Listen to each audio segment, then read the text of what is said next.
I was staring at my laptop screen in my Seattle apartment when my phone lit up with a call from Marcus. It was 2:47 a.m., and his voice sounded like he'd been crying for hours. Sophia, we need to talk right now. The way he said my name made my stomach drop. 3 years together, and I'd never heard him sound like that. Broken, furious, destroyed. Before we jump back in, tell us where you're tuning in from, and if this story touches you, make sure you're subscribed, because tomorrow, I've saved something extra special for you. Marcus, what's wrong? Are you okay? Just don't pretend you don't know. His voice cracked. Keira showed me everything. The photos, Sophia. How could you do this to us? Photos? My mind went blank. I wasn't even supposed to be awake. I'd been pulling an all-nighter for my graphic design portfolio review. What photos? Marcus, I have no idea what you're talking about. Stop lying, he screamed, and I could hear him sobbing. 3 years, Sophia. 3 years I thought we had something real, and you've been with him this whole time? The line went dead. I sat there in the blue glow of my computer screen, my hands shaking. What photos? What was Keira telling him? And who was this mysterious him I was supposedly with? My phone buzzed with a text, Marcus again. Don't contact me. We're done. Hope he was worth it. Then another message, this one from my best friend Keira Walsh. Hey girl, I'm so sorry. I had to tell him. You know I couldn't keep this secret anymore. Call me when you're ready to talk. Secret? What secret? I'd known Keira since freshman year at University of Washington. We'd been inseparable for 5 years. She was the maid of honor I'd already picked for my future wedding.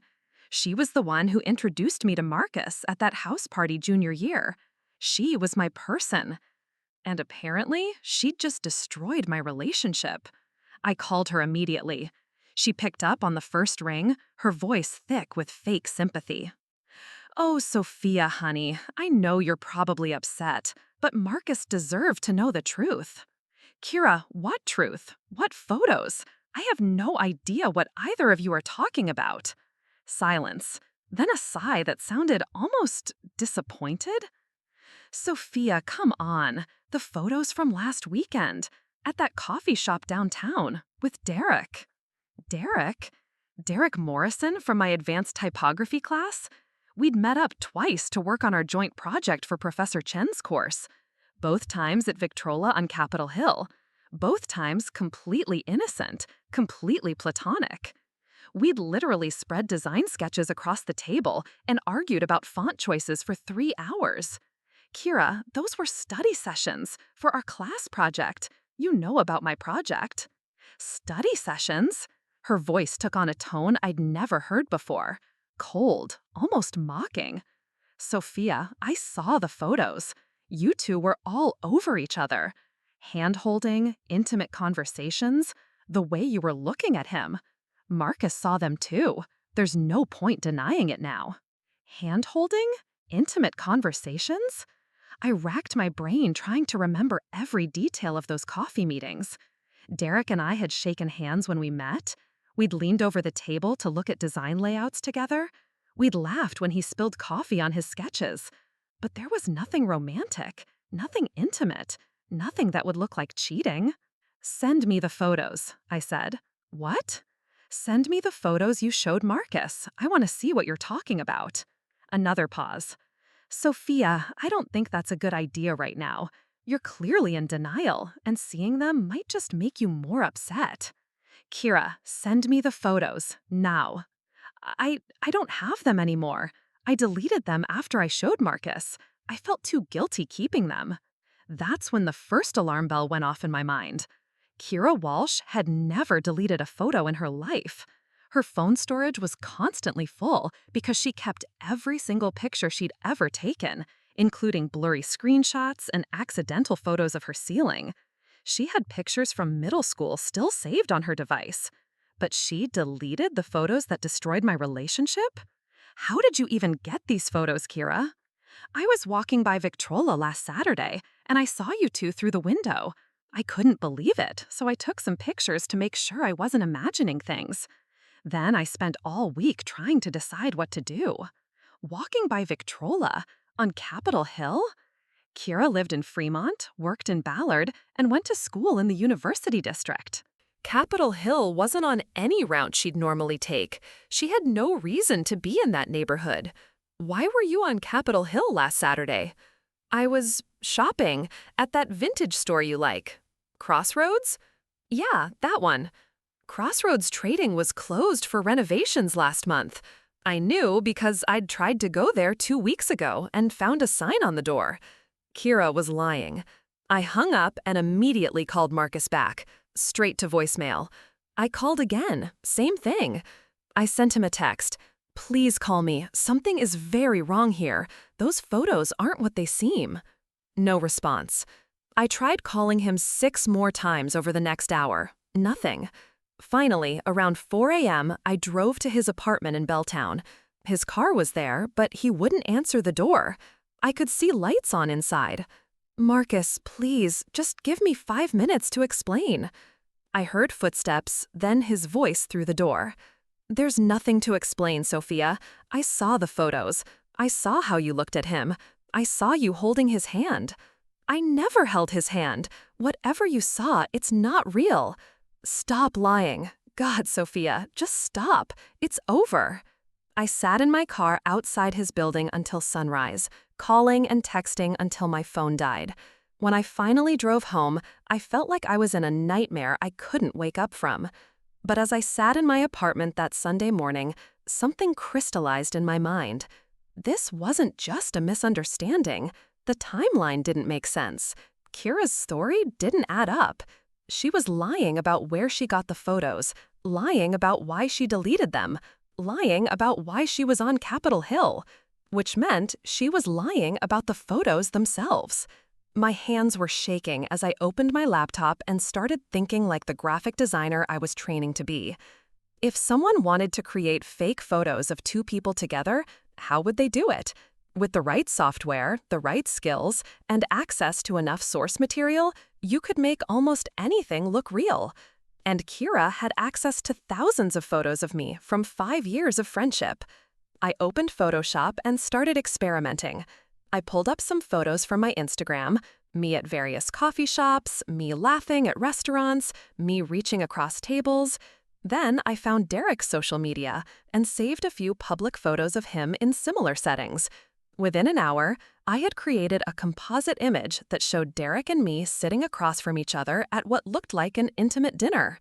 Our hands appeared to be touching across the table. The lighting matched, the perspective was convincing, and if you didn't know it was fake, you'd believe it completely. My stomach dropped. If I could do this in an hour with basic skills, what could someone with advanced knowledge create? And Keira Walsh wasn't just anyone. She was a computer science major specializing in digital media. She'd taken advanced courses in image manipulation. She'd done internships with tech companies working on visual effects software. She had the skills to create perfect fakes. But why would she do this? What did she gain from destroying my relationship? I thought back over the past few months, looking for clues I'd missed. Keira had been acting strange lately, more distant, less enthusiastic about my relationship with Marcus. When I'd talk about our future plans, she'd change the subject. When Marcus would join us for group hangouts, she'd barely acknowledge him. And there was something else, something I'd pushed to the back of my mind because it seemed so insignificant. 2 months ago, Marcus and I had been at a party at Keira's apartment. I'd gone to the bathroom, and when I came back, I found Keira and Marcus in what looked like an intense conversation in the kitchen. They'd separated quickly when they saw me, and both seemed flustered. When I asked Marcus about it later, he'd said Keira was just asking about graduation plans. When I asked Keira, she'd said she was asking for advice about a guy she was dating. But Keira wasn't dating anyone. She'd been single for over a year. More memories started surfacing. Keira asking detailed questions about my relationship with Marcus. When we fought, when we made up, when we were happiest, when we were struggling. I'd thought she was being a supportive friend. Now I wondered if she was gathering intelligence. She'd also been encouraging me to spend more time on my design projects, suggesting I should prioritize school over my relationship. "You're so talented, Sophia. Don't let a relationship hold you back from your career," she'd said multiple times. And there was the way she'd reacted when Marcus started talking about us moving in together after graduation. Her face had gone rigid, and she'd excused herself from the conversation. I thought she was just being protective. Now I realized she might have been jealous. By Sunday afternoon, I'd made a decision. I was going to prove those photos were fake, and I was going to expose Keira's lies. But I needed help. I needed someone with technical expertise who could analyze the images professionally. I remembered my professor, Dr. Sarah Kim, who taught advanced digital forensics in the computer science department. She'd given guest lectures in my design classes about detecting manipulated images. If anyone could help me prove the photos were fake, it would be her. Monday morning, I was waiting outside Dr. Kim's office when she arrived at 8 a.m. "Sophia, you look terrible. Are you all right?" I explained the situation as briefly as I could. Dr. Kim listened with increasing concern. "You think your friend created fake evidence of infidelity? I know it sounds crazy, but everything about her story is wrong. The timeline, her location, her behavior afterward, and she has the technical skills to do this." Dr. Kim was quiet for a moment. "Do you have access to the original photos?" "No, she claims she deleted them, but Marcus saw them. Maybe I can get them from him. If these photos exist and they're fake, I can prove it. Digital manipulation leaves traces that are invisible to the naked eye, but obvious under forensic analysis. Bring me the images, and I'll tell you exactly how they were made." Getting the photos from Marcus was going to be the hard part. He was still refusing to take my calls or respond to my texts. I needed a different approach. That's when I remembered Marcus's roommate, Tyler Chen. Tyler and I had always gotten along well, and he was reasonable enough to at least listen to my side of the story. I found Tyler at the campus library that afternoon. "Sophia, hey, I heard about—" "I'm sorry, that really sucks. Tyler, I need your help. I think those photos are fake." He looked skeptical. "Fake? I mean, I saw them. They looked pretty real to me." "You saw them too?" "Yeah, Marcus showed them to me when Keira first sent them to him. He was pretty messed up about it." "Can you get me copies? I want to have them analyzed by a professor who specializes in digital forensics." Tyler hesitated. "I don't know, Sophia. Marcus is really hurt right now. He specifically asked me not to talk to you about this." "Tyler, please. If I'm telling the truth, then someone deliberately destroyed my relationship with fake evidence. If I'm lying, then the analysis will prove it, and you'll know I'm delusional. Either way, wouldn't you want to know for sure?" He thought about it for a long moment. "Give me until tomorrow. I'll see what I can do." The next day, Tyler texted me to meet him at the campus coffee shop.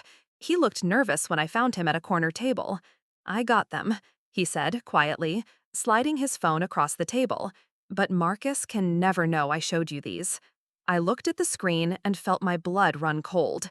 There were 3 photos, and they were devastating.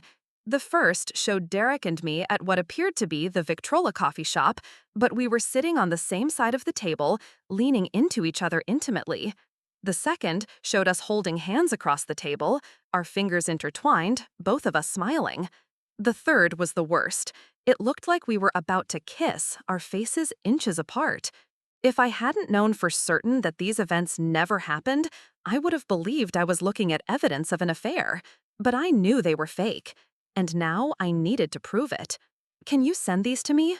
"I can't. Marcus would see it in his message history. But I can stay here while you forward them to yourself from my phone." I quickly sent the photos to my email, then deleted the sent messages from Tyler's phone. "Tyler, thank you. And I promise you, when this is over, you'll understand why I had to do this." That afternoon, I was back in Dr. Kim's office with the photos loaded on her computer. "Interesting," she murmured, zooming in on various parts of the images. "Very sophisticated work, actually. Whoever made these knew what they were doing." She opened a program I'd never seen before and began running the photos through various filters and analyses. "See this?" She pointed to the first photo. "The lighting on your face is coming from a different angle than the lighting on Derek's face. It's subtle, but it's there. And here," she zoomed in on our joined hands in the second photo. "The shadows don't match. Your hand is casting a shadow that suggests overhead lighting, but his hand's shadow suggests side lighting. She continued her analysis for over an hour, documenting inconsistencies in lighting, shadows, perspective, and pixel density. Sophia, these photos have been digitally manipulated extensively. Your friend took photos of you from different occasions and different locations, then composited them with photos of Derek to create these scenes. It's excellent work, but it's definitely fake. I felt a rush of vindication, followed immediately by a wave of grief. My best friend had deliberately and systematically destroyed my relationship with fabricated evidence.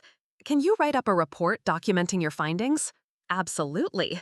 And Sophia, I'm sorry this happened to you. This is a serious violation of trust, and depending on how your friend obtained the source photos, it might be illegal. That evening, I sat in my apartment staring at Dr. Kim's report. 10 pages of technical analysis proving that the photos were fake, complete with side-by-side comparisons showing the manipulation points. I had the evidence I needed to clear my name, but I realized I wanted more than just vindication. I wanted to understand why Keira had done this, and I wanted to make sure she faced consequences for her actions. I started digging deeper into Keira's recent behavior, looking for clues I'd missed. I went through our text conversations from the past few months, looking for patterns. That's when I found something interesting. 3 weeks ago, Keira had texted me asking for Marcus's work schedule. She'd said she wanted to plan a surprise party for his birthday, which was still 2 months away. At the time, I thought it was sweet that she was planning ahead. Now I realized she'd been gathering information for her scheme. I also found texts where she'd been encouraging me to spend more time with Derek on our project. "You should really get to know him better," she'd written. "He seems like such a cool guy. Maybe you two could grab dinner sometime to work on your project." At the time, I thought she was just being friendly. Now I realized she'd been trying to create opportunities for photo manipulation. The more I investigated, the clearer the pattern became. Keira had been planning this for weeks, maybe months. She'd been systematically gathering information, creating opportunities, and building toward this moment. But I still didn't understand her motive. Why would my best friend want to destroy my relationship? I decided to confront her directly, but strategically. I wanted to record our conversation, so I'd have evidence of whatever she told me. I called her Wednesday evening, making sure my phone was set to record. "Keira, we need to talk about what happened with Marcus." "Oh, honey, I'm so sorry. I know you're hurting right now. But honestly, in the long run, you're better off without him. You deserve someone who trusts you." "The thing is, Keira, I've been thinking about those photos, and I'm having trouble remembering exactly what happened that day with Derek." "What do you mean?" "I mean, I remember meeting with Derek, but I don't remember it being romantic at all. We were working on our project. I don't remember holding his hand or any of the things that showed up in the photos." Silence on the other end. "Maybe you just weren't aware of how it looked to an outside observer," she finally said.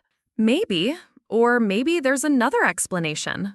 "What are you getting at, Sophia?" "I'm getting at the fact that I had those photos analyzed by a digital forensics expert. They're fake, Keira, completely fabricated." The silence stretched for almost 30 seconds. "That's impossible," she finally whispered. "No, it's not. Dr. Kim showed me exactly how they were made. She showed me the lighting inconsistencies, the shadow mismatches, the perspective errors. You took photos of me from different occasions and composited them with photos of Derek to create fake evidence of an affair that never happened." I could hear her breathing on the other end of the line. "Keira, why did you do this? Why did you destroy my relationship?" When she finally spoke, her voice was completely different. Cold, bitter, nothing like the friend I'd known for 5 years. "Because I was tired of watching you waste your potential on someone who was never good enough for you." "What? You're brilliant, Sophia. You're talented and beautiful, and you could have anyone. But you settled for Marcus. Safe, boring, predictable Marcus. You could do so much better. That wasn't your decision to make, wasn't it? I've been watching you limit yourself for 3 years, turning down opportunities because Marcus didn't want you to move for internships, choosing safe design projects because Marcus thought experimental work was weird. You've been shrinking yourself to fit into his small world." So you decided to destroy my relationship with fake photos? I decided to free you from a relationship that was holding you back. The coldness in her voice was terrifying. This wasn't the friend I'd known. This was someone who had been calculating and manipulating me for months, maybe years. And what about Derek? You've potentially ruined his reputation too. Derek will be fine. He's a nobody in your program anyway. Keira, what you did is illegal. Creating fake, compromising photos, using them to destroy relationships, this is harassment, fraud, maybe even defamation. Good luck proving that. I already have proven it. I have the forensic analysis. I have this recorded conversation. And I bet if I dig deeper, I'll find more evidence of your planning. For the first time, she sounded uncertain. You recorded this call? Yes. And tomorrow, I'm taking everything to the police. What you did is a crime, Keira, and I'm going to make sure you face consequences. She hung up. I sat in the silence of my apartment, still shaking from the conversation. The friend I'd trusted for 5 years had revealed herself to be someone I didn't know at all. Someone who thought she had the right to manipulate and control my life. Someone who had destroyed my relationship and didn't even feel guilty about it. But now, I had what I needed. The forensic evidence, the recorded confession, the proof that Keira Walsh had systematically destroyed my relationship with fabricated evidence. Thursday morning, I went to the Seattle Police Department and filed a report. The detective, Officer Maria Santos, listened to my story with growing concern. "This is more common than you might think," she said. "Digital manipulation for harassment purposes, it's a new kind of crime, but it's definitely a crime." She reviewed Dr. Kim's report and listened to the recorded phone call. "We'll definitely investigate this. In the meantime, I'd recommend documenting any further contact from Miss Walsh and avoiding direct communication with her." After the police report, I went to the university's Title IX office. What Keira had done might not just be criminal, it might also violate the university's conduct code. The Title IX coordinator, Dr. Jennifer Ross, was horrified when I explained the situation. Creating fake, compromising photos of another student is absolutely a violation of our conduct code. We take these matters very seriously. She initiated a formal investigation that day. But the hardest part was still ahead of me. I needed to talk to Marcus.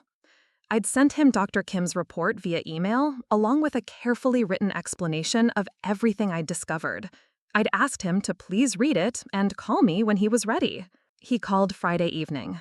Sophia. His voice was quiet, strained. "Hi, Marcus. I read your email. I looked at the report. I don't know what to say. You don't have to say anything right now. I just needed you to know the truth. I feel like such an idiot. I believed her completely. I never even questioned whether the photos could be fake. Why would you? She's been my best friend for 5 years. If someone I trusted that much showed me evidence that you were cheating, I probably would have believed it too. But I should have talked to you first. I should have given you a chance to explain. You were hurt. You reacted the way anyone would react." We talked for over an hour. About the photos, about Keira's manipulation, about how we'd both been deceived. It wasn't easy. The trust between us had been damaged, and we both knew it would take time to rebuild. "I want to try again," he said finally. "If you're willing. I'm willing. But Marcus, we need to talk about why you found it so easy to believe I would cheat. What was missing in our relationship that made that seem possible?" It was a painful conversation, but a necessary one. We talked about communication, about trust, about the ways we'd both been taking each other for granted. Over the weekend, I finally told my other friends what had happened. The reactions were universal shock and horror. Preparing and narrating this story took us a lot of time, so if you are enjoying it, subscribe to our channel. It means a lot to us. Now back to the story. Nobody could believe that Keira had done something so calculated and cruel. "I always thought she was a little jealous of your relationship," my friend Amy said, "but this is insane." Others had similar observations. Looking back, several people said they'd noticed Keira making subtle negative comments about Marcus, questioning whether he was right for me, suggesting I could do better. She was poisoning the well, my friend Jake said, making you doubt your relationship before she even made her move. The following week, both the police investigation and the university investigation moved forward. Officer Santos called to tell me they'd searched Kira's computer and found the source photos she'd used to create the fakes, along with browser history showing she'd researched advanced photo manipulation techniques. "We found everything," Officer Santos said. "The original photos she took of you at various coffee shops over the past several months, the photos of Derek she pulled from social media, the tutorials she'd watched on creating convincing composites. We even found practice versions where she was experimenting with different poses and angles. This wasn't a moment of jealous impulse. This was a months-long campaign of manipulation and deception." The university's investigation reached the same conclusion. Dr. Ross called to inform me that Keira was being suspended for the remainder of the semester and would face additional disciplinary measures. "We also found evidence that she accessed your social media accounts without permission to gather photos for her manipulation," Dr. Ross said. "That's an additional violation." But the most satisfying moment came 2 weeks later, when I got a call from Derek Morrison. "Sophia, I heard about what happened. I'm so sorry. I had no idea someone was using my photos for something like this."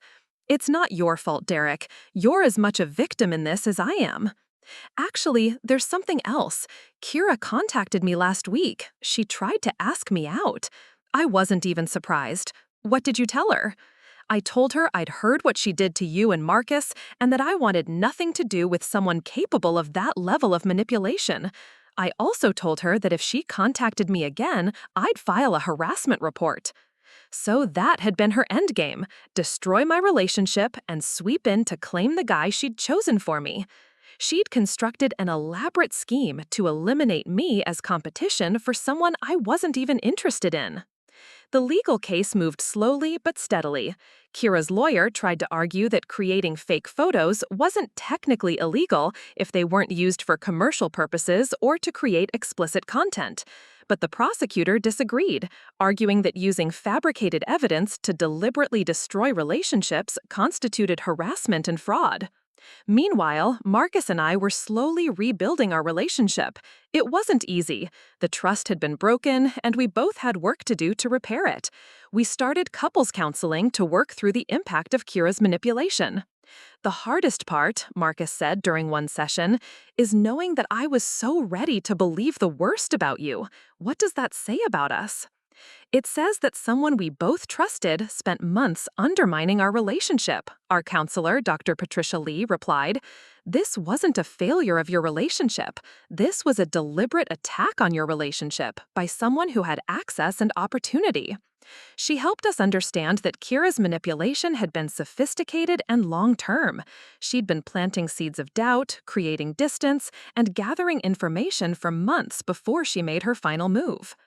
"People who engage in this level of deception are often skilled at psychological manipulation," Dr. Lee explained. "They understand how to exploit existing insecurities and doubts." 3 months after the fake photos destroyed my relationship, I got the call I'd been waiting for.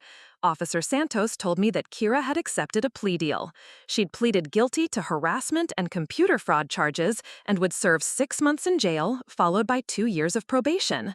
"She'll also have to pay restitution for your therapy costs and legal fees," Officer Santos said. The university had permanently expelled her.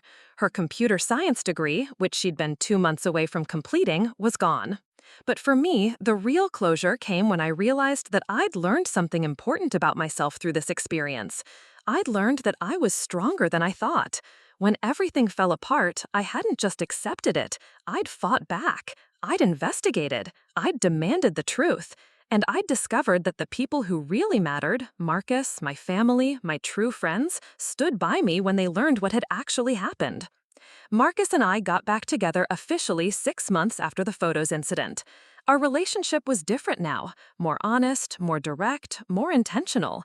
We'd been forced to examine all our assumptions about each other and about trust. In a weird way, Marcus said one evening as we sat in the same Victrola coffee shop where Derek and I had innocently worked on our design project, this made us stronger. We know we can survive someone trying to destroy us from the inside. A year later, I graduated with my graphic design degree. Marcus was there, along with my family and my real friends. Keira was not, obviously. She'd moved back to her hometown in Oregon after her release from jail, and I'd heard she was working at a call center, trying to rebuild her life. I never heard from her again, and I was glad for that, but I did hear about her, indirectly. Through mutual friends, I learned that this hadn't been her first time manipulating relationships. Apparently, she'd been doing this for years, creating drama, spreading rumors, manufacturing conflicts between friends. I'd just been the target of her most sophisticated scheme. She always needed to be at the center of everything, one friend told me. If people were happy without her, she'd find a way to create problems. At my graduation party, I gave a speech thanking everyone who'd supported me through one of the most challenging years of my life. I didn't mention Keira by name, but I talked about the importance of truth, trust, and authentic friendship. I learned that real friends don't try to control your life, I said. They support your choices, even when they don't understand them.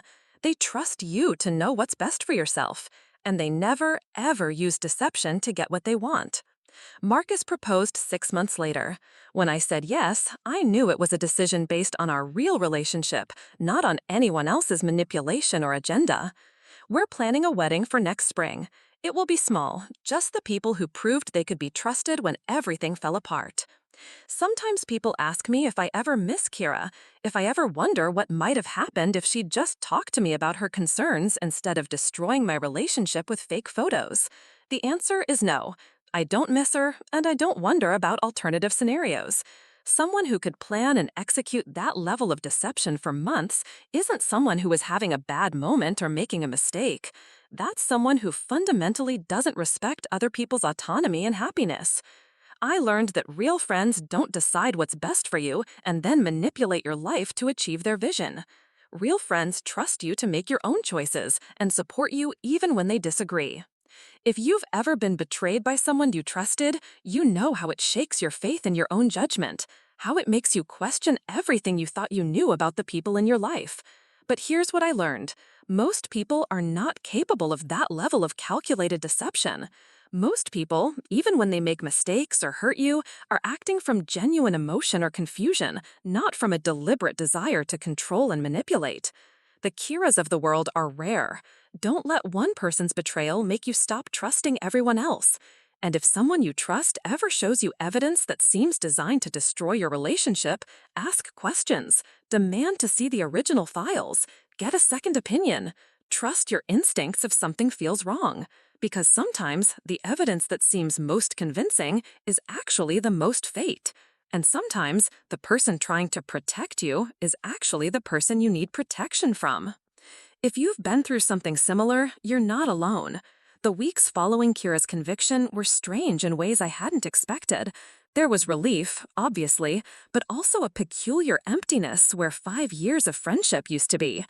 I found myself reaching for my phone to text her about random things before remembering that she was the architect of my worst nightmare. Marcus noticed it first. We were having dinner at our favorite Thai restaurant when I stared at my phone for a full minute without saying anything. "You're thinking about texting her again, aren't you?" I put the phone down, embarrassed. It's just habit. Something funny happened at work today, and for a split second, I forgot that she's not my friend anymore. "It's going to take time," he said gently. 5 years doesn't disappear overnight, even when it ends the way this did. He was right, but understanding it intellectually didn't make it easier emotionally. I'd lost more than just a friendship. I'd lost my sense of security in my own judgment. If I could be so completely fooled by someone I'd trusted implicitly, how could I trust my instincts about anyone else? Dr. Lee, our couples counselor, had warned us about this during our sessions. Betrayal trauma doesn't just affect the specific relationship that was targeted, she'd explained. It can create ripple effects that impact your ability to trust in general. The ripple effects showed up in unexpected ways. I found myself scrutinizing the motivations behind every kind gesture from friends. When my coworker Sarah offered to help me with a difficult client presentation, I caught myself wondering if she had an ulterior motive.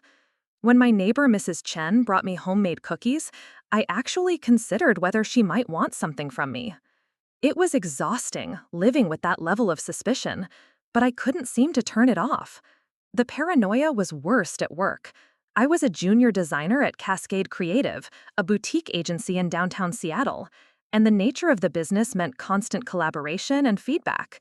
Suddenly, I was second-guessing every critique, every suggestion, every friendly conversation.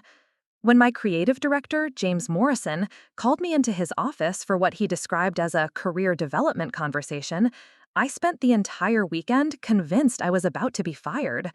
"Sophia, I wanted to talk to you about the Henderson project," he said, as I sat rigidly in the chair across from his desk. Here it comes, I thought.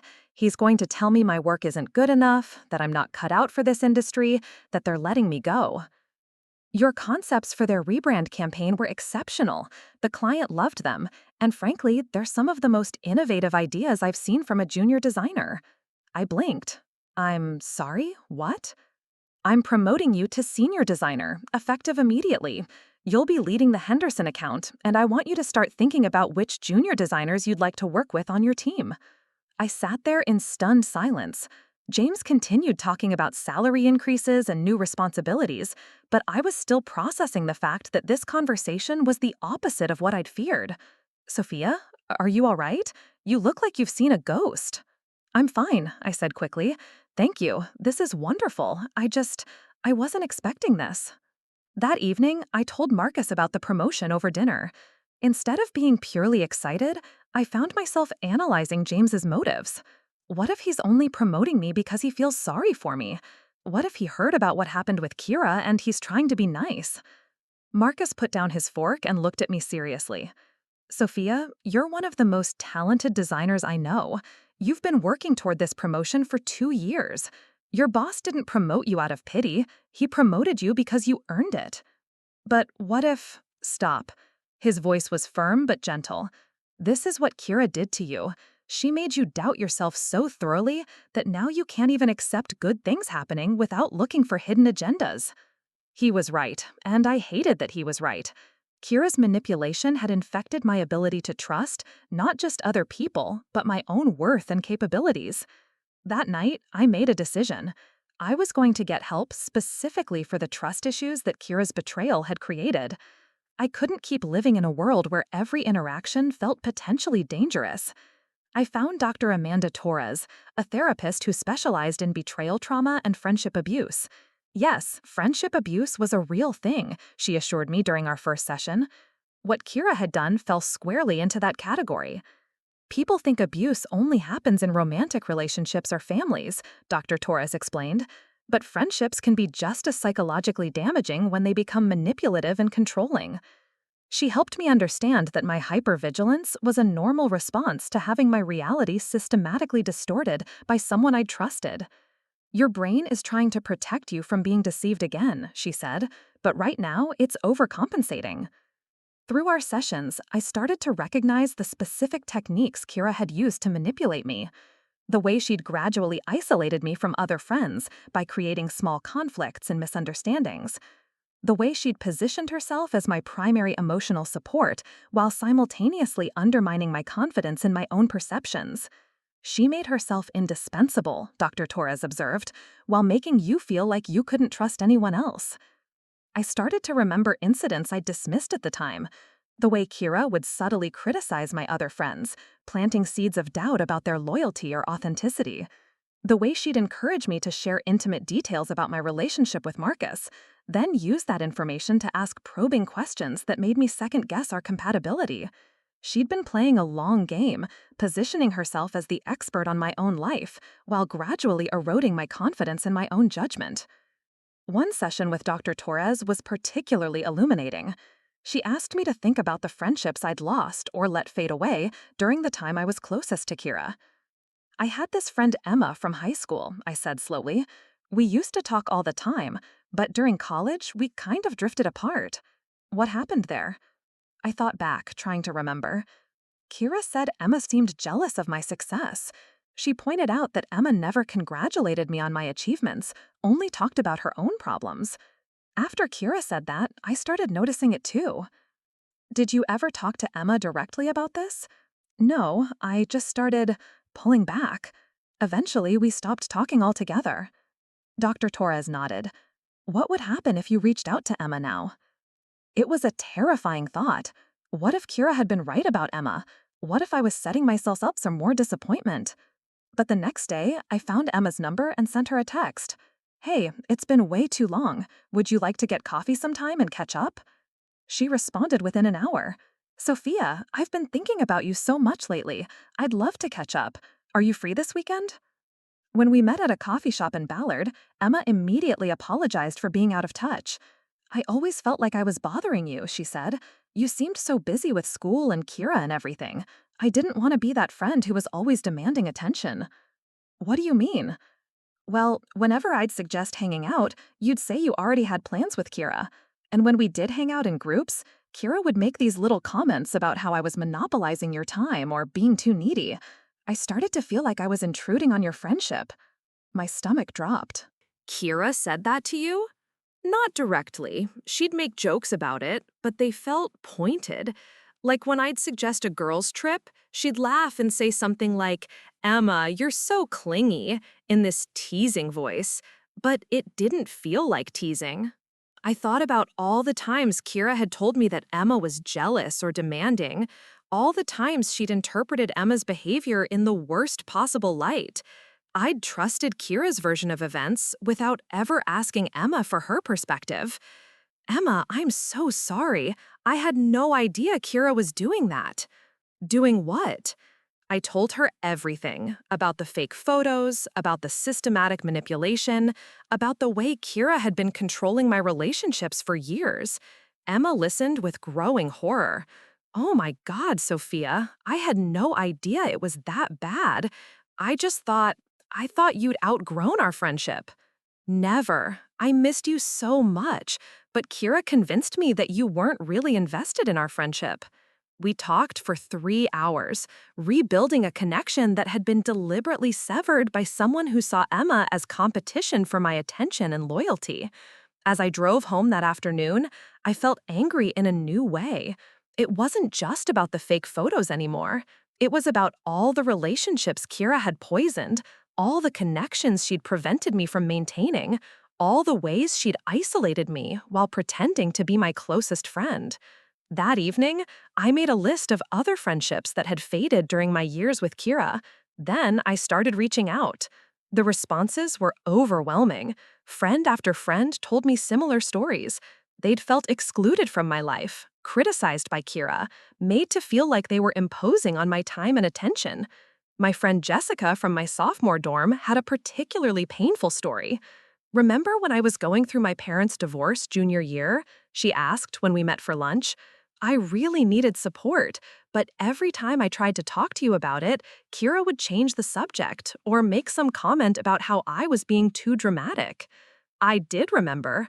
I remembered feeling torn between wanting to support Jessica and feeling like Keira might be right that Jessica was being overly emotional.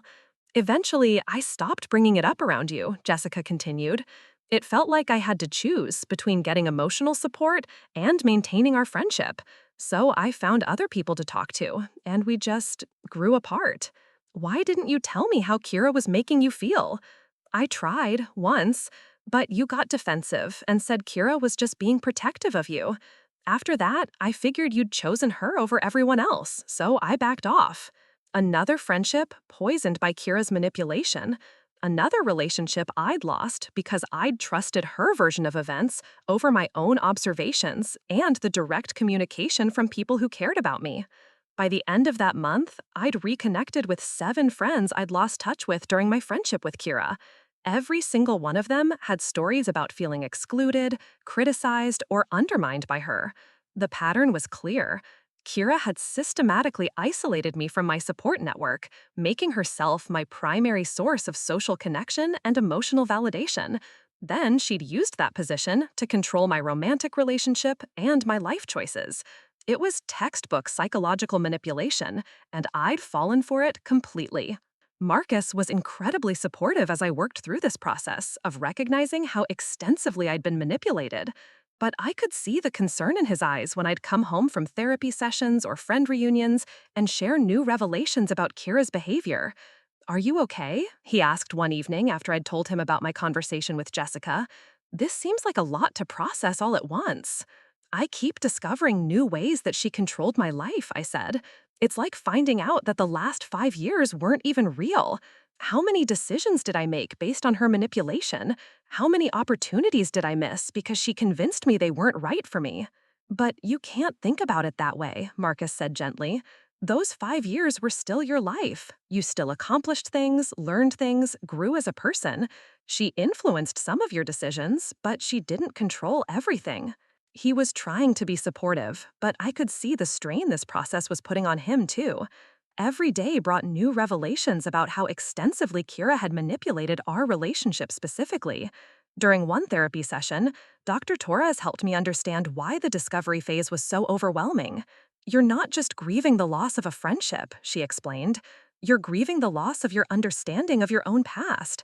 When we discover that someone has been manipulating us for years, we have to rewrite our personal history." She was right. I found myself questioning memories, wondering which of my feelings and reactions had been authentic and which had been shaped by Kira's influence. The legal proceedings provided some structure during this chaotic emotional period. Officer Santos kept me updated on the case, which had become more complex as the investigation revealed additional evidence of Kira's manipulative behavior. "We found messages between her and several of your mutual friends," Officer Santos told me during one of our meetings. "She was spreading rumors about you and Marcus for months before the photo incident." "What kind of rumors?" "That you were unhappy in your relationship, but too scared to leave, that Marcus was controlling and didn't support your career goals, that you'd confided in her about being attracted to other men." None of it was true, but it explained some of the odd interactions I'd had with mutual friends in the months leading up to the fake photos. People had been treating me like I was in an unhappy relationship and just couldn't admit it. "She was setting the stage," Officer Santos continued. "When she finally produced the fake photos, people were already primed to believe that you were cheating." The prosecutor handling the case, Jennifer Walsh, no relation to Keira, was particularly interested in the extent of the manipulation. "This case is becoming a precedent," she told me. "Digital harassment cases usually involve strangers or ex-partners, but intimate friend abuse using sophisticated technology is relatively new legal territory." She explained that they were considering additional charges related to the systematic harassment and defamation that had preceded the fake photos. "If we can prove that she engaged in a deliberate campaign to damage your reputation and relationships over an extended period, that could qualify as criminal harassment under Washington state law."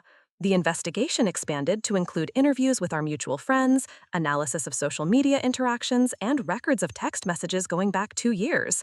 What they found was damning. Keira had been spreading subtle lies about me for months, always framed as concern for my well-being. She'd told people I was struggling with depression, but hiding it. She'd suggested that Marcus was emotionally unavailable and that I deserved better. She'd hinted that I was interested in other men, but too loyal to act on it. When the fake photos finally appeared, they seemed to confirm rumors that were already circulating.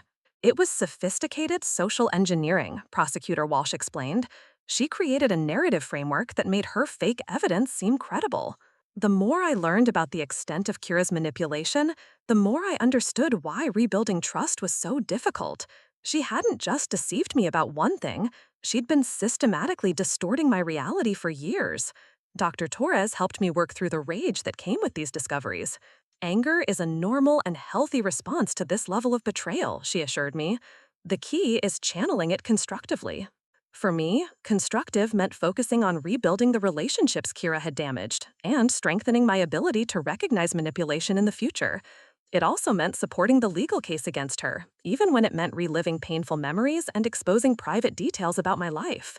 The most difficult part of the legal process was the victim impact statement I had to write for Keira's sentencing hearing. How do you quantify the damage done by someone who systematically undermined your reality for years? I started writing and rewriting it dozens of times. The first drafts were pure fury, pages of detailed accusations and emotional devastation. But as I worked with Dr. Torres on processing my feelings, the statement evolved into something more measured and powerful. "Your Honor," I wrote, The defendant didn't just create fake photos. She engaged in a years-long campaign to isolate me from my support network, undermine my romantic relationship, and control my life choices. The fake photos were just the final move in a systematic pattern of psychological manipulation and abuse. I detailed the friendships that had been destroyed, the opportunities I'd missed based on her advice, the ways she'd distorted my understanding of my own relationships and worth. The damage extends far beyond the immediate trauma of discovering the fake photos. I've had to rebuild my ability to trust my own judgment, reconnect with friends I was manipulated into abandoning, and learn to recognize the signs of manipulation that I missed for years. The statement was 8 pages long when I finished it. Reading it aloud at the sentencing hearing was one of the hardest things I'd ever done, but also one of the most important. Keira sat at the defendant's table in an orange jumpsuit, looking nothing like the confident, polished woman who had been my best friend. She kept her eyes down during most of my statement, but I saw her flinch when I described the systematic nature of her manipulation. When I finished reading, Judge Morrison, no relation to Derek, ironically, thanked me for my courage in speaking. "Cases like this are becoming more common," he said, "and it's important that we understand the full scope of the harm caused by digital manipulation and psychological abuse." He sentenced Keira to 9 months in jail instead of the 6 months specified in her plea deal, citing the systematic and premeditated nature of the harassment campaign. "This was not a moment of poor judgment," Judge Morrison said. "This was a calculated effort to control and damage the victim's life over an extended period." Keira's lawyer requested that she be allowed to make a statement before sentencing. I wasn't prepared for what she said. She stood up slowly, finally making eye contact with me for the first time since the whole ordeal began. "I want to apologize to Sophia," she said, her voice shaking. "What I did was wrong, and I know I can't undo the damage I caused." So far, it sounded like a standard defendant apology. But then she continued. "I told myself I was helping her, that I could see things about her relationship that she couldn't see. But the truth is, I was jealous. I was jealous of her happiness, her relationship, her success. I wanted to be the most important person in her life, and when I realized I wasn't, I tried to destroy the things that mattered to her." She was crying now, but I felt no sympathy. If anything, her admission made me angrier. She'd destroyed my life because she was jealous? "I know I've lost any right to call myself her friend," Keira continued. "I just want her to know that none of this was her fault. She trusted me because I worked very hard to be trustworthy. I exploited that trust for my own selfish reasons."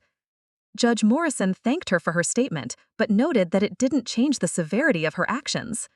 "Acknowledgement of wrongdoing is a first step," he said, "but it doesn't repair the harm done or excuse the calculated nature of this harassment campaign." After the sentencing, I felt a strange mixture of relief and emptiness. Justice had been served, but it didn't erase the years of manipulation or instantly restore my ability to trust. Marcus and I went out to dinner that night to mark the end of the legal proceedings. We'd both been looking forward to putting this chapter behind us, but I found myself feeling unexpectedly melancholy. "I thought I'd feel more closure," I admitted over dessert, "but mostly I just feel tired." "That's normal," Marcus said. "This has been consuming our lives for almost a year. It's going to take time to adjust to not having court dates and lawyer meetings and therapy sessions focused on Keira." He was right. For months, rebuilding from Keira's betrayal had been my primary focus. Now that the legal case was over, I had to figure out how to move forward without that structure. Dr. Torres helped me understand that this transition period was normal and important. "You've spent a year in crisis mode," she explained. "Now you get to focus on building the life you actually want, rather than just recovering from someone else's attacks on your life." That shift in focus was harder than I'd expected. I'd gotten used to analyzing every interaction for signs of manipulation, documenting evidence of Keira's lies, rebuilding damaged relationships. Now I had to learn how to just live normally again. The first few weeks after the sentencing were surprisingly difficult. Without the constant drama and crisis management, I found myself with time and mental energy I didn't know how to use. Work helped provide structure. My promotion to senior designer came with new challenges and responsibilities that required my full attention. Leading my first major campaign for a tech startup forced me to focus on something other than relationship trauma and legal proceedings. The project was developing a brand identity for a company that created digital security tools for small businesses. Given everything I'd been through with digital manipulation and privacy violations, it felt like meaningful work. We want to convey trustworthiness, the client explained during our initial meeting. Our customers have often been victims of digital fraud or harassment. They need to know we understand what they've been through. I threw myself into the project with an intensity that surprised even me. I researched digital security extensively, interviewed victims of online harassment, and developed concepts that spoke directly to people who'd had their digital lives weaponized against them. The final campaign featured the tagline, "Your digital life, protected," alongside imagery that emphasized safety, privacy, and personal control. When we presented it to the client, the CEO actually teared up.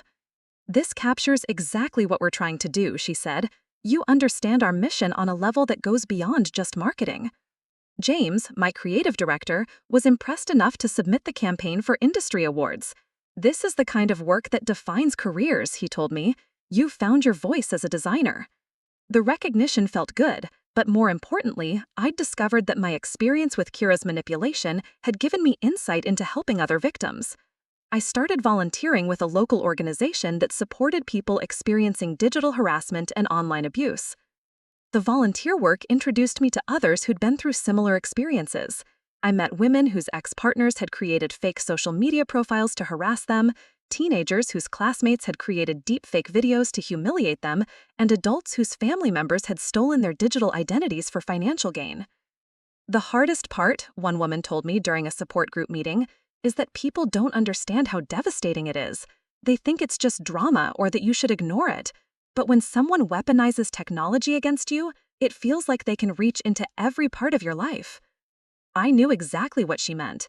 The feeling that nowhere was safe, that anyone could be deceiving you, that your own perceptions couldn't be trusted. Through the support group, I learned that my experience with Keira was part of a much larger pattern of digital abuse that was becoming increasingly common and sophisticated. "Friend fraud is one of the fastest-growing categories," explained Dr. Rachel Kim, a researcher who studied online harassment. "People trust their friends with access to photos, personal information, and intimate details about their lives. When that trust is violated, the potential for damage is enormous." She was conducting a study on long-term psychological impacts of friend-based digital harassment and asked if I'd be willing to participate. "Your case is particularly interesting because of the systematic nature of the manipulation," she explained. "Most friend fraud is impulsive, but your situation involved months of planning and sophisticated psychological manipulation." Participating in the research felt like another way to transform my experience into something helpful for others. If sharing my story could help researchers better understand this type of abuse, maybe other victims could get help sooner. The research process also helped me gain perspective on my own recovery. Dr. Kim's questions made me realize how much I'd grown and healed over the past year. "When you first discovered the fake photos, how did you feel about your ability to trust your own judgment?" she asked. "Completely shattered," I replied. "I questioned everything I thought I knew about people and relationships." "And how do you feel about that now?" I thought about it. More cautious, but not paralyzed. I've learned to look for patterns of behavior over time rather than just trusting my immediate impressions. But I'm not assuming everyone is lying to me anymore. It was true. The hypervigilance had faded as I'd rebuilt my social connections and learned to recognize healthy versus manipulative relationship dynamics. Marcus and I had also reached a new equilibrium in our relationship. The crisis had forced us to communicate more directly and honestly than we ever had before. We'd learned to address problems immediately rather than letting them fester, and we'd developed better boundaries around outside influences on our relationship. "I think we're actually stronger now," Marcus said one evening as we walked along the waterfront. "I know that sounds weird, but going through something that intense together taught us a lot about each other." He was right. We'd seen each other at our worst and most vulnerable, and we'd chosen to work through it together rather than letting it drive us apart. 6 months after Keira's sentencing, Marcus proposed. He did it at the same coffee shop where Derek and I had worked on our design project, the location that had been weaponized against us. "I wanted to reclaim this place," he explained as he got down on one knee. "I don't want Keira's lies to have power over any part of our story." I said yes, obviously, but I was crying too hard to speak for several minutes. Planning our wedding became an exercise in intentional relationship building. We invited only people who had supported us through the crisis, or who had proven themselves trustworthy over time. It was a smaller guest list than I'd originally imagined, but it felt authentic in a way that mattered more than size. Emma was my maid of honor. The symbolism felt important, choosing someone whose friendship had been damaged by Kira's manipulation, but who had welcomed me back without hesitation. "I'm honored," Emma said when I asked her, "and I'm proud of you for rebuilding so many of the relationships that were damaged. It takes courage to reach out and be vulnerable again after what you went through." The wedding planning process also highlighted how much my relationship with my family had improved. My parents had been horrified when they learned about Kira's manipulation, and they'd been incredibly supportive throughout the legal process. "We always thought something was off about her," my mom admitted during a wedding planning session.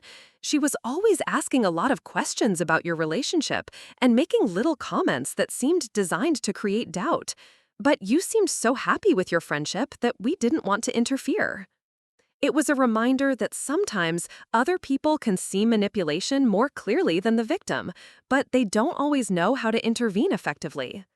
My dad had a particularly insightful observation.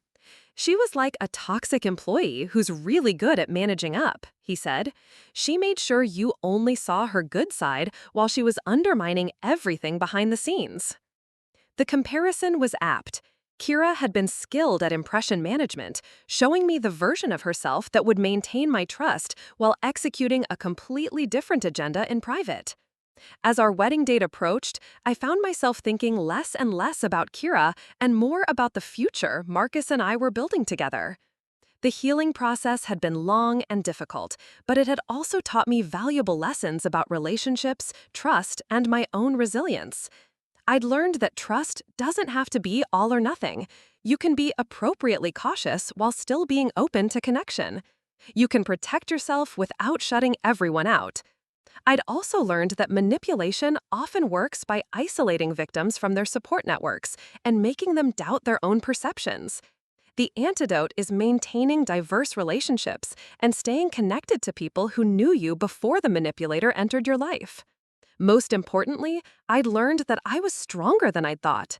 When my world fell apart, I hadn't just survived. I'd fought back, rebuilt, and created something better than what I'd lost. The night before our wedding, I had dinner with Emma and my other bridesmaids. As we sat around the table sharing stories and laughing, I felt a profound sense of gratitude for the relationships I'd been able to rebuild and strengthen. "To authentic friendship," Emma toasted, raising her glass of wine, "and to the wisdom to recognize the difference between people who support your happiness and people who try to control it." "To authentic friendship," we all echoed. The next morning, as I was getting ready for my wedding, I received an unexpected letter. It was from Keira, postmarked from the Oregon town where she was living post-incarceration. For a moment, I considered not opening it. This was my wedding day, and I didn't want anything to dampen the joy I felt about marrying Marcus and celebrating with the people who truly cared about us. But curiosity won out. I opened the envelope carefully, not sure what to expect. The letter was 3 pages long, handwritten on plain white paper. It started with another apology, but this one felt different from her courtroom statement. More specific, more honest about the extent of her manipulation.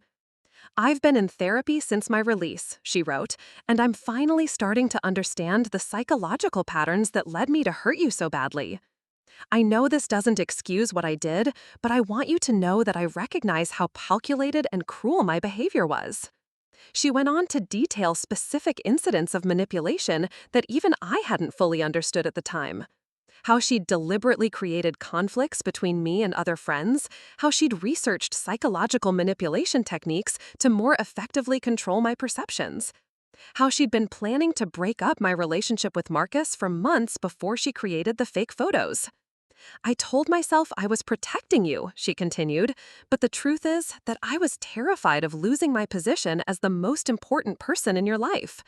When I realized that Marcus was becoming more central to your happiness than I was, I couldn't handle it."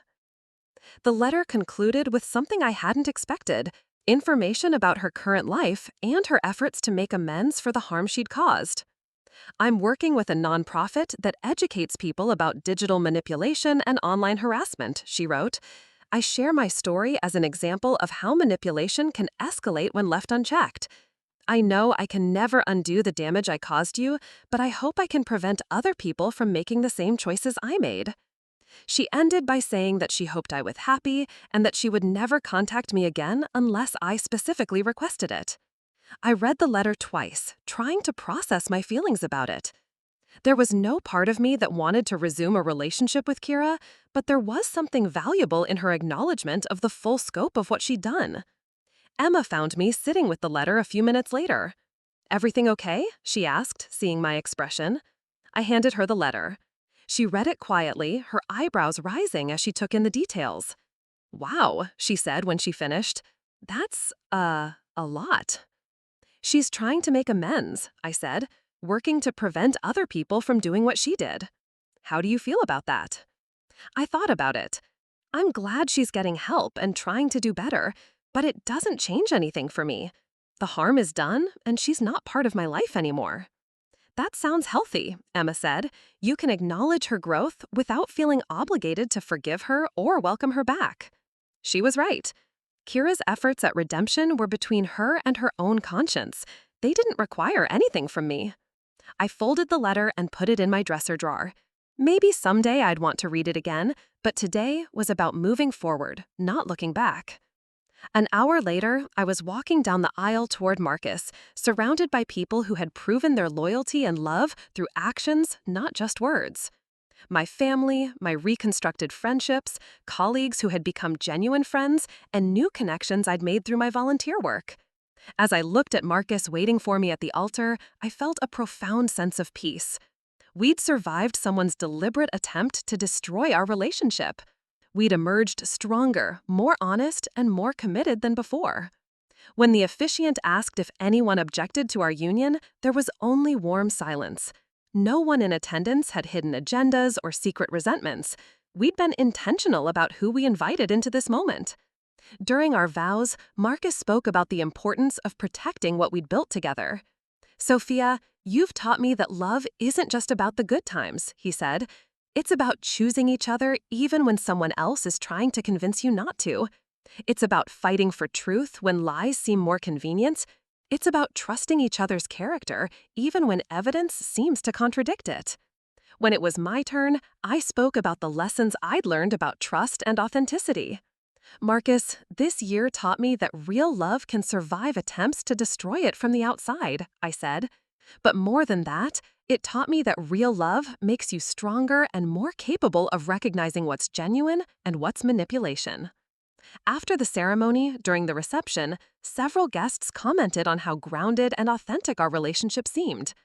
"You two have been through something that would destroy a lot of couples," Tyler, Marcus's roommate, observed, "but you seem more solid than ever." Dr. Torres, who we'd invited as a thank you for her help, had a professional perspective.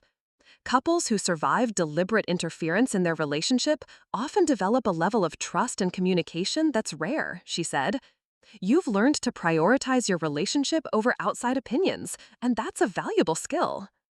As the evening wound down and Marcus and I prepared to leave for our honeymoon, I felt a sense of completion that had nothing to do with the wedding itself. I'd successfully rebuilt my life after it had been systematically attacked by someone I'd trusted completely. The woman who walked out of that reception was different from the woman who had answered Marcus's devastating phone call 2 years earlier. She was more cautious, but not paranoid. More selective about friendships, but not isolated. More aware of manipulation tactics, but not cynical about human nature. She was stronger, wiser, and surrounded by relationships that had been tested and proven genuine. Our honeymoon was a week in Iceland, chosen specifically because it was somewhere neither Marcus nor I had been before. We wanted to create new memories in a place that had no association with our past trauma. On our last night in Reykjavik, as we sat in a hot spring watching the northern lights dance across the sky, Marcus asked me a question I'd been thinking about myself. "Do you ever wonder what would have happened if Keira had just talked to you about her concerns instead of creating an elaborate deception?" I'd considered this many times. I think she knew that if she'd been honest about her jealousy and her desire to control my life, I would have set boundaries. The manipulation was the only way she could maintain the level of influence she wanted. So there was never really a path where this ended differently? I don't think so. She wasn't acting from genuine concern for my well-being. She was acting from a need to control me. People like that don't usually choose honest communication when manipulation is more effective. We sat in comfortable silence for a while, watching the lights shift and shimmer above us. "I'm proud of how we handled it," Marcus said eventually. "We could have let her destroy us, but we chose to fight for the truth instead." "We chose to fight for each other," I corrected. "That's what made the difference." As I write this story now, 3 years after Keira's sentencing and 1 year after our wedding, I can say with confidence that the healing process was worth the pain of going through it. Marcus and I have built a marriage based on radical honesty and mutual protection of our relationship. We've learned to recognize red flags in other people's behavior, and we've developed a strong support network of trustworthy friends and family. I've become an advocate for digital harassment victims, using my experience to help others navigate similar situations. The design agency where I work has become a leader in creating campaigns for digital security and privacy companies, partly because of the expertise I've developed in understanding these issues from a victim's perspective. Most importantly, I've learned that betrayal, even devastating betrayal, doesn't have to define your future. It can become a catalyst for building something stronger and more authentic than what you lost. Keira succeeded in destroying the person I was before her manipulation, but the person I became in the aftermath was more resilient, more discerning, and more committed to genuine relationships than I ever would have been otherwise.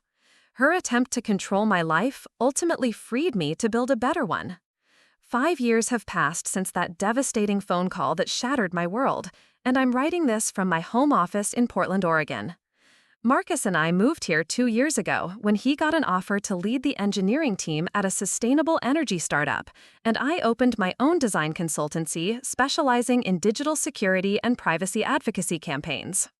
The decision to relocate wasn't just about career opportunities. We wanted a fresh start in a place where we could build our life together without the shadow of past trauma hanging over every familiar location. Seattle held too many memories of Keira's manipulation, too many coffee shops and restaurants where I'd unknowingly been surveilled and photographed for her elaborate scheme. Portland offered us the chance to create new traditions, new favorite places, new friendships built on the foundation of who we'd become rather than who we'd been before everything fell apart. The city's emphasis on authenticity and community felt like the perfect environment for the intentional life we wanted to build. My consultancy, Authentic Digital, has grown beyond anything I imagined when I first started it. What began as a way to channel my experience into helping other victims has evolved into a comprehensive agency that works with nonprofits, tech companies, and educational institutions to create awareness campaigns about digital manipulation and online safety. Last month, I had the opportunity to speak at a conference for high school counselors about recognizing signs of digital harassment among students. Standing on that stage, sharing my story with people who work directly with young people felt like the ultimate transformation of my trauma into something meaningful and protective. The most dangerous digital manipulation, I told the audience, comes from people who already have your trust. Strangers can steal your data, but friends can steal your reality. After my presentation, a counselor approached me with tears in her eyes. "I have a student right now who's been isolated from all her friends by one girl who claims to be looking out for her," she said. "Your story just helped me understand what's really happening." Those moments make everything I went through feel worthwhile. Every time someone recognizes manipulation because of my story, every time a victim feels less alone because they hear about my experience, every time a potential manipulator realizes that their actions have serious consequences, those are the victories that matter. Marcus has been my strongest supporter in building this work into a career. He often jokes that he married a graphic designer and ended up with a digital rights activist, but I know he's proud of the path I've chosen. "You turned the worst thing that ever happened to you into your life's purpose," he said recently as we were preparing for another speaking engagement. "That takes incredible strength." Our marriage has deepened in ways I couldn't have predicted. The crisis with Keira forced us to develop communication skills and trust practices that serve us well in all aspects of our life together. We check in with each other regularly about our relationship, address concerns immediately rather than letting them build up, and maintain strong boundaries around outside influences. We've also become advocates for other couples dealing with external threats to their relationships. Through the nonprofit where I volunteer, we've facilitated support groups for couples who've experienced various forms of relationship sabotage, from family interference to friend manipulation to digital harassment. The key, Marcus often tells other couples, is remembering that you're a team. When someone attacks your relationship, you defend it together, not separately. The legal precedent set by Keira's case has had lasting impact beyond our personal situation. Prosecutor Jennifer Walsh has told me that the case is now cited regularly in digital harassment prosecutions across the country. The systematic nature of Keira's manipulation and the sophisticated technology she used to create the fake evidence helped establish important legal frameworks for similar cases. Your willingness to pursue the case fully, even when it was painful and invasive, has helped dozens of other victims get justice, Walsh told me during a recent update call. The legal precedents we established are being used to prosecute increasingly sophisticated digital manipulation schemes.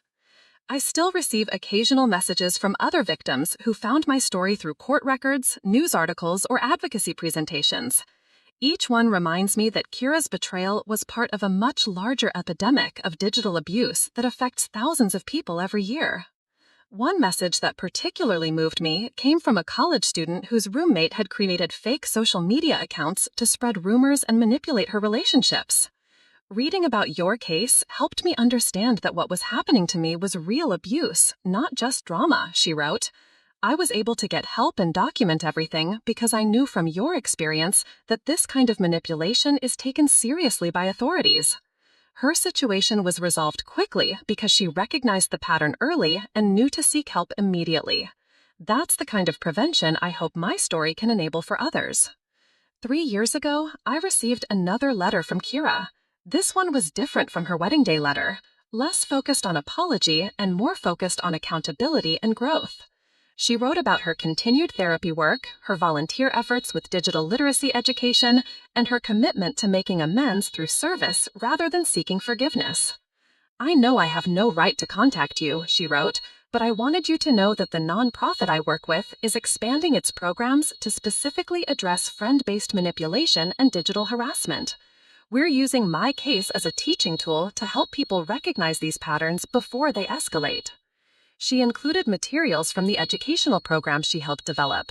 The resources were actually quite good: comprehensive guides to recognizing manipulation tactics, setting healthy boundaries in friendships, and responding to digital harassment. It was strange to see my own experience transformed into educational content by the person who'd caused it, but I couldn't deny that the materials could help people. I showed the letter to Dr. Torres, who I still see occasionally for maintenance sessions to process new challenges and celebrate continued growth. How does it feel to see her channeling her understanding of manipulation into prevention work? Dr. Torres asked. Complicated, I admitted. I'm glad she's trying to prevent other people from experiencing what I went through, but there's something unsettling about her becoming an expert on the very tactics she used against me. That's a very reasonable response, Dr. Torres said. You can appreciate the value of prevention education without feeling obligated to view her as redeemed or trustworthy. I've never responded to any of Keira's letters, and I don't plan to. Her path toward making amends is important for her own healing and growth, but it doesn't require my participation or forgiveness. I've built a life that doesn't include her, and I intend to keep it that way. Last year, Marcus and I decided to start a family. The decision came after many long conversations about trust, safety, and the kind of environment we wanted to create for children. We wanted to be sure we could model healthy relationships and teach our kids to recognize manipulation while still being open to genuine connections. Our daughter Alina was born 4 months ago. Holding her in the hospital, looking at her perfect tiny face, I felt a fierce protectiveness that was different from anything I'd experienced before. This little person would grow up in a world where digital manipulation was increasingly sophisticated and common. Teaching her to navigate that world safely while still embracing authentic relationships would be one of my most important responsibilities as her mother. She's going to be so strong, Marcus said, as we watched Elena sleep in her bassinet. She's going to have parents who understand the difference between healthy caution and paranoid isolation. He's right. Elena will grow up understanding that trust is earned over time through consistent actions, not granted immediately based on charm or proximity. She'll learn that healthy relationships involve mutual respect and support, not control and manipulation. She'll know that she can always come to us with concerns about her friendships and relationships without fear of judgment or dismissal. Most importantly, she'll grow up seeing a mother who transformed trauma into purpose, who turned betrayal into advocacy, who built something beautiful from the ruins of what was destroyed.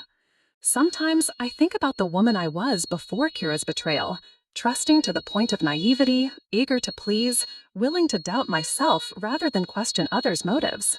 That woman was vulnerable in ways that made her an easy target for manipulation. The woman I am now is still trusting, but selectively so. I'm still eager to help others, but I do it through professional channels with clear boundaries rather than sacrificing my own well-being for others' approval. I still value friendship highly.